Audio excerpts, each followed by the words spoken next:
करेंगे कि आखिर क्यों अमेरिका के राष्ट्रपति डोनाल्ड ट्रंप ने भारत पर दुनिया का सबसे बड़ा 50% टैरिफ लगा दिया है। इससे पहले हम जान लेते हैं कि टैरिफ होता क्या है। तो टैरिफ मतलब किसी देश द्वारा दूसरे देश से आने वाले सामान पर लगाया गया आयात कर, यानी कि इम्पोर्ट टैक्स। जब कोई देश अपने बाजार से किसी दूसरे देश का माल आने देता है तो उस पर एक तय प्रतिशत के हिसाब से टैक्स वसूला जाता है। इसे ही हम टैरिफ कहते हैं। टैरिफ का मकसद हो सकता है कि अपने घरेलू इंडस्ट्री की सुरक्षा, राजस्व बढ़ावा या फिर राजनीतिक और कूटनीतिक दबाव बनाना। अब मुद्दे पर आते हैं, आखिर क्यों अमेरिका ने भारत पर 50% टैरिफ लगाया।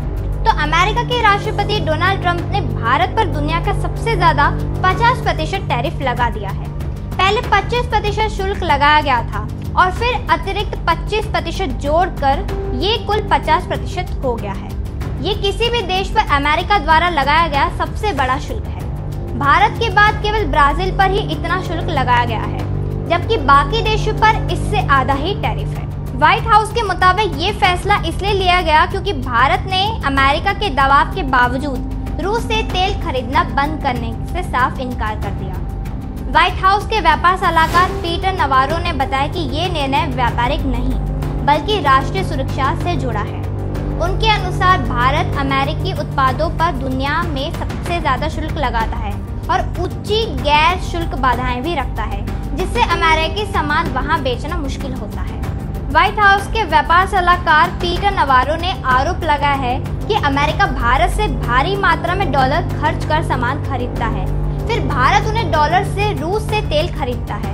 रूस इन डॉलर का इस्तेमाल हथियारों के लिए करता है, जिससे यूक्रेन पर हमले होते हैं और अंत में अमेरिकी करदाताओं को उन हथियारों के लिए भुगतान करना पड़ता है जिनसे यूक्रेन की रक्षा की जाती है।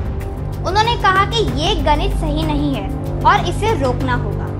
चीन के मामले पर व्हाइट हाउस ने कहा कि चीन पर पहले से ही 50% से ज्यादा टैरिफ लगाया जा चुका है और वे स्थिति को और खराब नहीं करना चाहते। हालांकि राष्ट्रपति इस मुद्दे पर भी चीन के साथ काम करेंगे।